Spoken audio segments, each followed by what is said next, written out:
When I picked up the phone to ask my son Max when his wedding would be, my daughter-in-law Lena looked me right in the eye and said with a smile that felt like a knife to the chest, "Oh, we already got married yesterday. We only invited special people." Special people. The words slammed into me like a storm I couldn't escape. For 3 years, I had paid their monthly rent $500 like clockwork. I had bought every piece of furniture in their house, filled their refrigerator when they had nothing to eat, and even set aside money for their emergencies. I had been their quiet benefactor, their safety net, the invisible presence making sure their lives never collapsed. And yet, in the most important moment of my only son's life, I was not special enough. I stood in the living room of my own house clutching the phone as though it weighed 1,000 pounds. Max, my boy, avoided my gaze while Lena sat comfortably on the sofa I had bought for them. Upstairs in my closet hung the pale pink dress I had chosen carefully for the wedding, a dress that would never see the light of that day. The shoes I had purchased, the $1,000 gift I had prepared, the sparkling plans I had nurtured, all useless now, shattered in the wake of 4 poisoned words. For weeks, I had imagined myself smiling in photos with them, a proud mother by her son's side. Instead, I scrolled through social media in disbelief. I saw Lena's parents beaming next to the bride and groom, her siblings raising champagne glasses, her cousins laughing under the glitter of fairy lights. And there she stood, Lena, in the white dress I had unknowingly helped finance with the $800 she had borrowed for personal expenses. Every image burned into me the reality I was never meant to see. A week later, as if nothing had happened, Lena called me with a trembling voice. Gone was the confident bride who had excluded me. Now she was pleading. "Renata, the rent is overdue. The landlord says if we don't pay this week, he'll kick us out. You forgot to make the transfer." I stayed silent for a long moment, letting her words hang between us. For years, I had run to the bank like it was a second home. I had canceled my own plans, eaten beans and rice, lived small so they could live large. I had carried them on my back without complaint. But now, after they had erased me from the most sacred memory of their lives, they still had the audacity to call me as if nothing had changed. "Lena," I said quietly, "didn't I warn you that I only help special people?" The silence that followed was so profound I could hear my own heart pounding. For the first time in years, it was not I who trembled, it was her. That night, after hanging up, I sat on my bed and wept. But these were not tears of sorrow. They were tears of rage, of humiliation, of years of love poured into a bottomless pit. I cried for the foolish mother who had confused money with affection, who had believed that if she gave enough, she would be cherished. I cried for every moment I had been invisible, every time I had been treated as a burden with a wallet. By morning, something inside me had hardened. The pain of betrayal had frozen into something sharper, something colder. I stood in front of my bathroom mirror and barely recognized myself. The same wrinkles, the same tired eyes, but behind them a new determination flickered. I brewed my coffee, but for the first time in decades, I didn't check my phone for an apology that would never come. I sat at the kitchen table not to plan how to help them, but to finally calculate the price of my own naivety. The numbers stabbed me with every line. Rent, $18,000. Food and supplies, $7,200. Gifts, $3,000. Medical emergencies, $800. Car loan, $2,500. Furniture, $1,200. Miscellaneous favors and repairs, $700. $33,400. That was the exact cost of my blindness, my desperate yearning to be needed. $33,000 that had come from my late husband's inheritance from the pension I had worked decades to secure from the savings I was supposed to live on peacefully. And all of it had bought me nothing but exclusion. The phone rang again, Max's name glowing on the screen. Once I would have sprinted to answer, heart racing with hope. This time I let it ring until it stopped. When it rang again and Lena's name appeared, I ignored it too. A text arrived. "Mom, please answer. We need to talk." I deleted it without hesitation. That afternoon, I went for a walk. For years, my steps had only carried me to places for them: the bank, the supermarket, the pharmacy. This time, I walked simply because I wanted to. I passed the park where I used to take Max as a little boy, where he once wrapped his arms around me and swore I was the best mom in the world. When had that boy vanished? When had my love turned into a transaction? I reached the bank, the very place where I had drained myself piece by piece. Inside, Mr. Klein, the manager, looked surprised when I told him I wanted to cancel every transfer block, every access secure, every penny that remained. His concern was more genuine than any word my son had spoken to me in months. As I signed the forms, my phone buzzed relentlessly in my purse. Max, Lena, unknown numbers. They must have sensed, like vultures circling a dying animal, that their lifeline was slipping away. I turned my phone off completely. When I walked out of the bank, I felt lighter than I had in years. My money, my dignity, my future, it was all mine again. For once, I didn't feel like a discarded shadow in my own life. For once, I was free.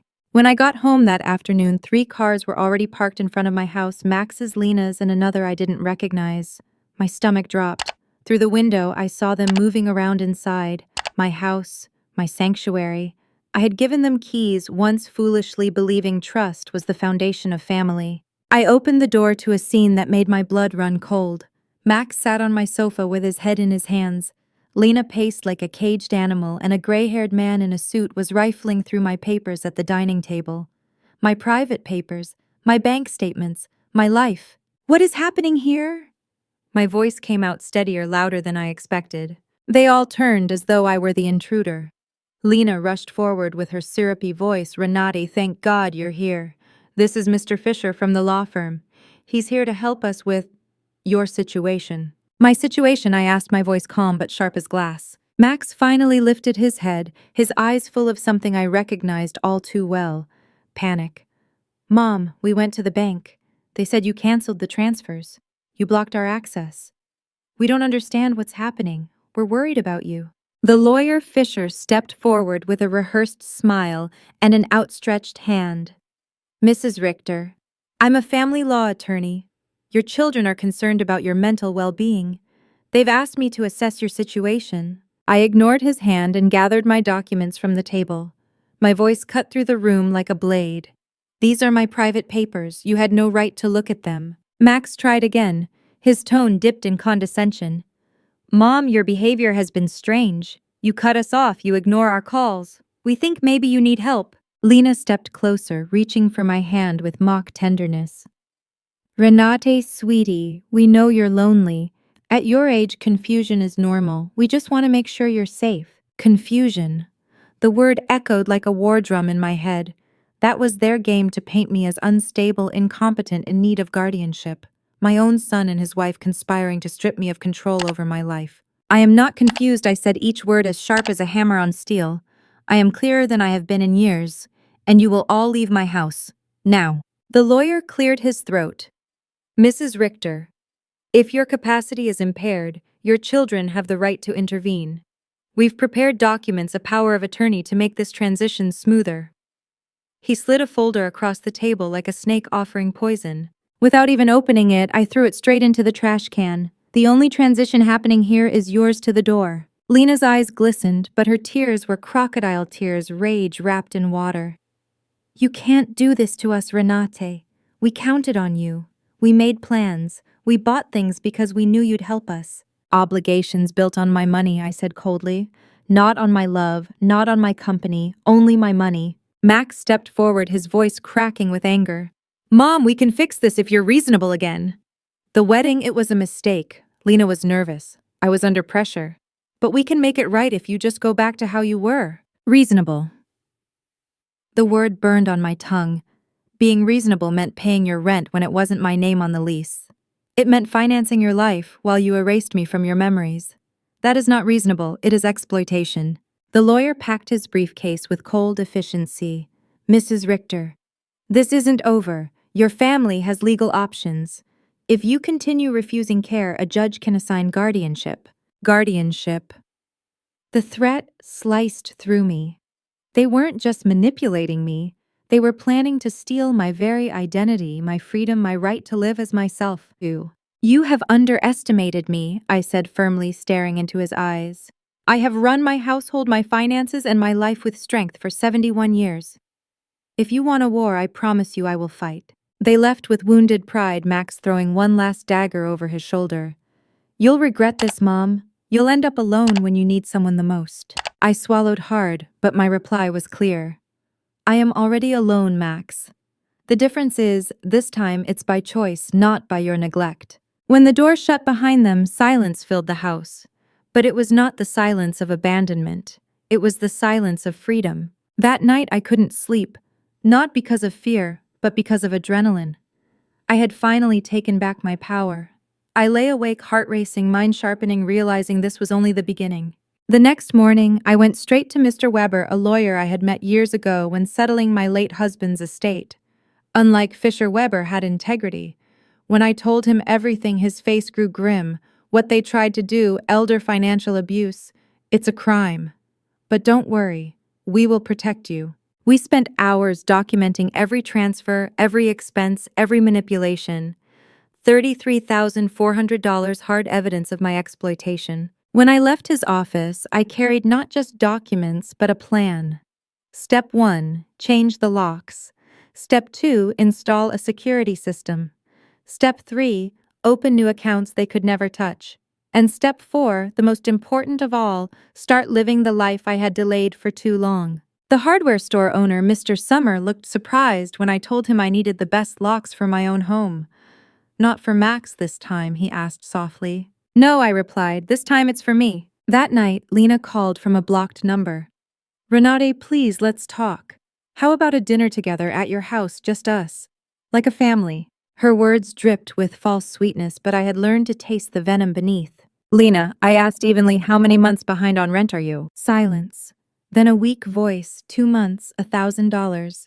Do you miss me, Lena, or do you miss my money? Her pause was brief, but her honesty shocking both. And in that moment I knew I was nothing more than an ATM wrapped in skin to them. So I told her the truth.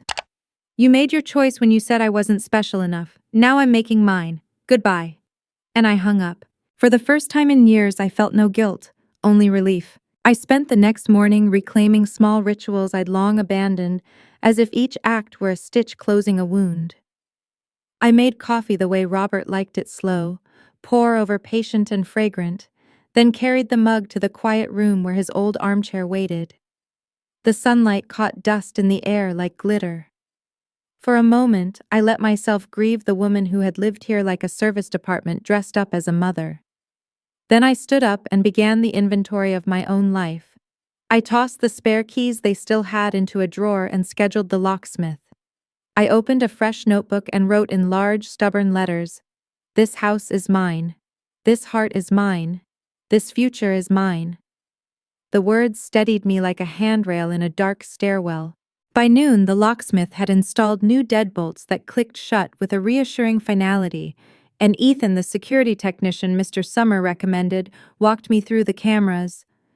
"You'll get an alert if anyone steps onto the porch," he explained, thumb moving across my phone screen. For years, I'd learned to quiet alarms inside my chest. Now I would have ones on the outside too. Practical, unapologetic, loud. When Ethan left, I stood in the hallway and listened to the hush. No one was rummaging through drawers, no one calling Renate, "Where's the—" From 2 rooms away. The silence was not empty. It was mine. The blocked calls started again that afternoon. New numbers, new attempts. I let them pile up like fallen leaves. Instead, I drove to the salon I'd canceled on for over a year. "Where have you been hiding?" Cynthia asked, draping the cape around my shoulders like a cloak. "Financing a dream that wasn't mine," I said, watching a thin smile rise on my face in the mirror, cautious, but there. She painted light back into my hair and shaped the ends neat and deliberate. By the time she finished, my reflection looked like a woman who had rescued herself from a burning room. "You look 10 years lighter," Cynthia said softly. "I feel 10 years braver," I answered.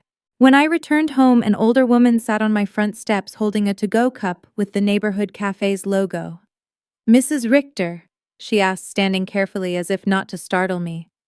"I'm Eleanor. I live next door. We've waved 100 times but never really met. Yesterday I heard shouting. Are you all right? Kindness, when it finally found me, felt strange and exquisite like rain after a drought. I invited her in.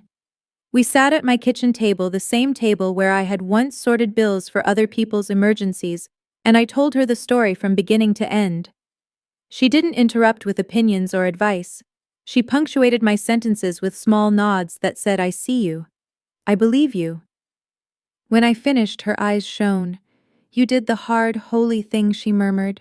"You chose yourself." We talked until the shadows lengthened on the floor. She told me about her daughter, how for a season love had been measured in withdrawals and guilt, and what it took to end that season. "Guilt will tell you you're cruel," she said. "But boundaries are love with a spine." After she left, I wrote that on a sticky note and pressed it to the refrigerator door. The next day, a car I didn't recognize idled at the curb. I ignored it. Two more appeared over the next hour, then circled the block like sharks. The cameras recorded everything. I logged the times as Mr. Weber had instructed. I ate lunch slowly, refusing to let their orbit rush my heartbeat. When the doorbell finally rang, the screen showed a young woman in a blazer holding a folder. Her smile was the practiced brightness of people who arrive carrying trouble. "Good morning, Mrs. Richter," she said when I opened the door. "I'm Mrs. Schmidt from Senior Services. We received a report you might be at risk. This is just a wellness check." At risk. I felt the earth tilt and steadied myself with the door frame. I asked for her ID, examined the seal, then stepped back to let her into the living room. She began with the script, "Sudden financial changes installing cameras. Isolation from family."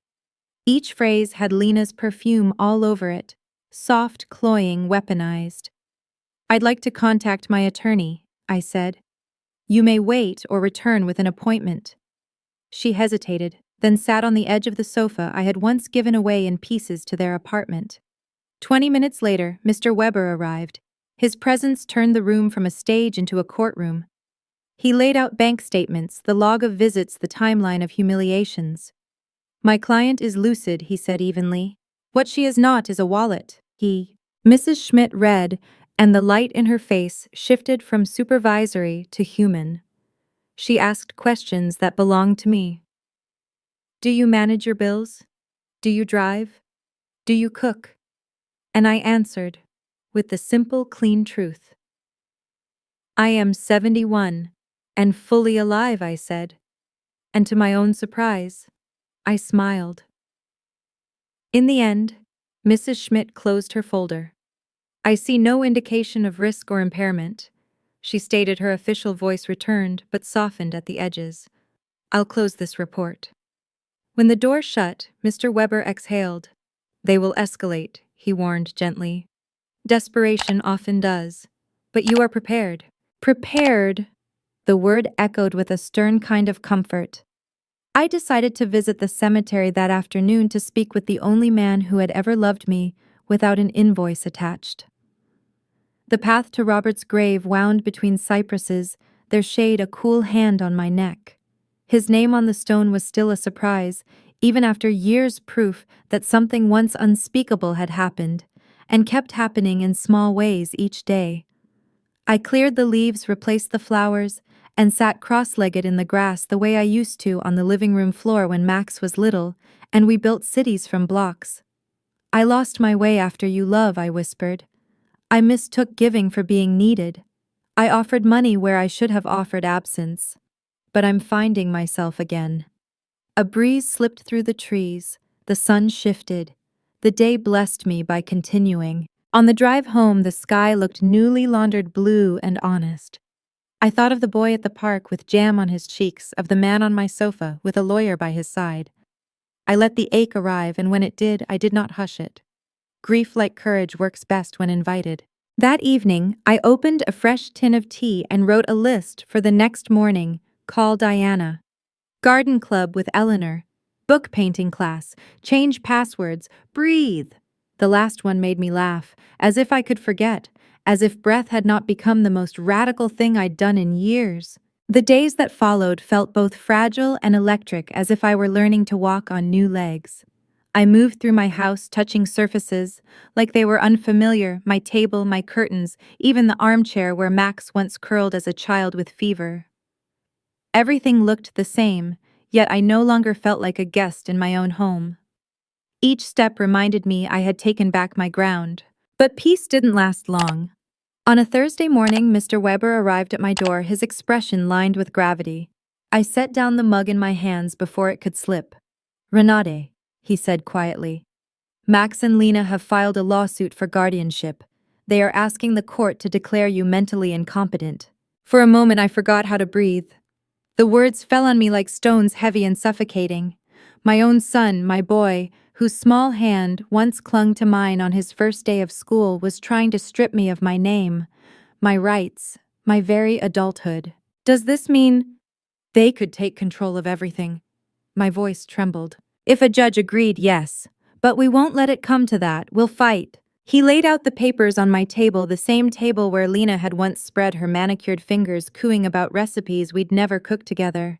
Now it bore witness to their betrayal. The evidence Max and Lena had gathered was a tangle of lies, unpaid bills that didn't exist, hoarded medications I had never bought, testimonies from neighbors, and a pharmacist distorted into accusations of paranoia. Every line reeked of Lena's manipulation. I pressed my hand to my chest. They've built a case out of shadows. And shadows fall apart in the light, Mr. Weber said firmly. We'll bring our own experts. A psychiatric evaluation, documentation of your finances, testimonies from your friends. We'll show the court who you really are. The next day, I sat across from Dr. Moore, a woman with kind but piercing eyes. For 2 hours, she tested my memory, my reasoning, my ability to calculate finances and solve puzzles. I felt stripped bare and oddly strengthened, like steel being tested for cracks. At the end, she closed her folder and looked at me. "Mrs. Richter, your results are excellent. You are not only competent, you're sharper than many people 20 years younger." Relief spread through me, warm and steady, but beneath it burned sorrow. How had I come to this, needing strangers to confirm I still possessed the mind my son refused to see? That night, Eleanor gathered her friends from the garden club at her house. They were women of various ages, faces lined not with defeat, but with survival. One by one, they shared their stories. A daughter who only came around when checks were signed, a grandson who pressured for early inheritance, a brother who disguised greed as concern. Every tale mirrored mine like shards of a broken mirror. What hurts most, I confessed to them, my voice breaking, is not the money. It's realizing I never had the love I thought I had. Alfreda, with 80 years of wisdom, reached for my hand. True love cannot be bought, my dear. If you had to pay for it, it was never real. Her words sank into me like medicine. I had confused transactions with affection, bribery with belonging. What I lost was not love, it was illusion. The trial came 3 weeks later. I dressed in my best black suit, smoothing the fabric with hands that had trembled for days. In the mirror, I saw not just an aging woman, but a soldier preparing for war. At the courthouse, Max wore a new suit, his face carefully shaved, his eyes refusing mine. Lena was draped in black like a widow at a funeral. Perhaps she was mourning the death of her golden goose. Their lawyer painted me as a frail woman adrift, manipulated by strangers, paranoid, unstable.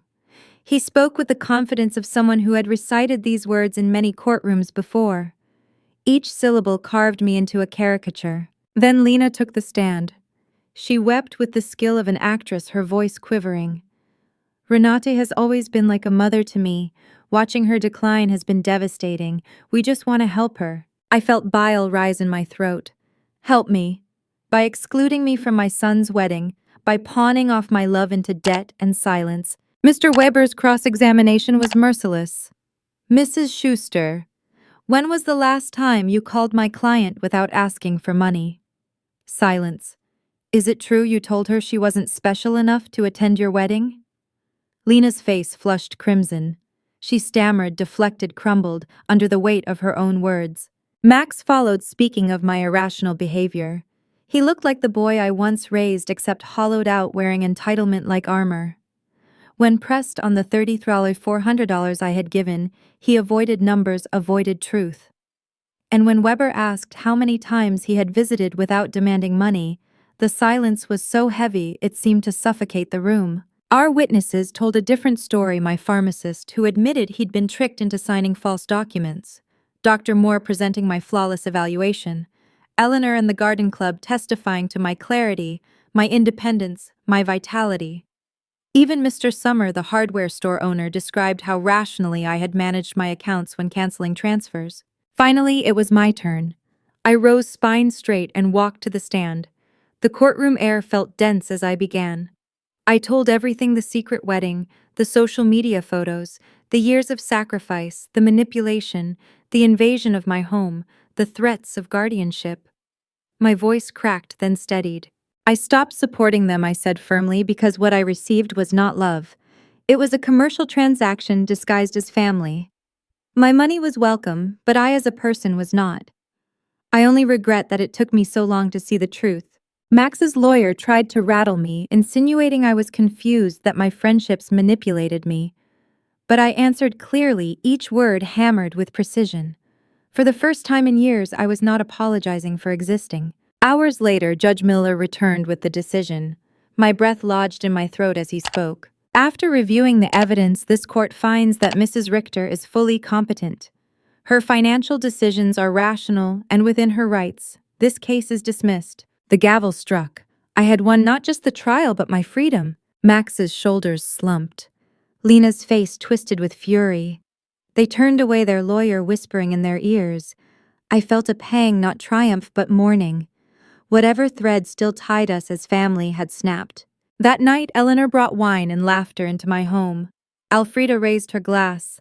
Today you didn't just win in court, Renate. You won yourself back. She was right. For the first time in decades, my life was wholly mine. 3 months after the trial, I sold the house that had become a battlefield. Its walls carried too many echoes of arguments, too many shadows of betrayal.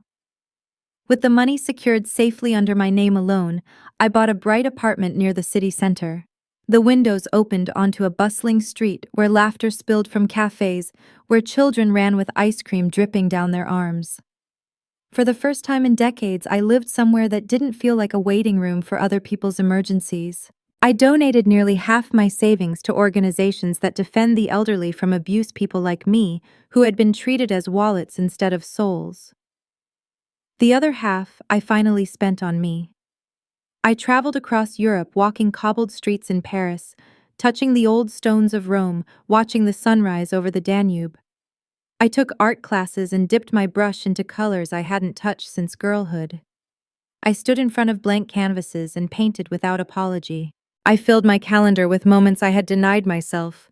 Lunches with Eleanor, afternoons with the garden club, evenings lost in books and soft music. I lived. And as the days unfolded, I realized the wound of Max and Lena had scarred, but it no longer bled. Occasionally, whispers of them reached me. Someone mentioned they'd moved into a smaller apartment after losing their steady stream of my money. Lena, for the first time in years, had taken a job. Max worked long hours, the life of easy dependency ripped from his hands. Perhaps hardship would teach them what my generosity never could: the dignity of standing on one's own feet. But I never heard from them directly. Not a call, not a letter. Silence stretched between us, not as punishment, but as clarity. For so long I had feared being alone, believing solitude was the sharpest pain. Yet I discovered the truth. Loneliness surrounded by people who don't love you is far worse than the stillness of your own company. One evening, I stood on the balcony of my new apartment, watching the city lights flicker like stars. I thought of Robert, of the promises we once whispered into the dark, and I whispered a new one: I will not betray myself again. My eyes filled not with grief, but with a soft relief. I had spent decades confusing sacrifice with love, believing that if I gave enough, I would be cherished. But love bought with money is counterfeit, and devotion traded for rent payments is just a loan waiting to default. What my son and his wife offered me was not family, it was dependence dressed as affection. Now at 72, I finally understood the most important person I must protect is myself. The most sacred vow I must honor is to my own dignity.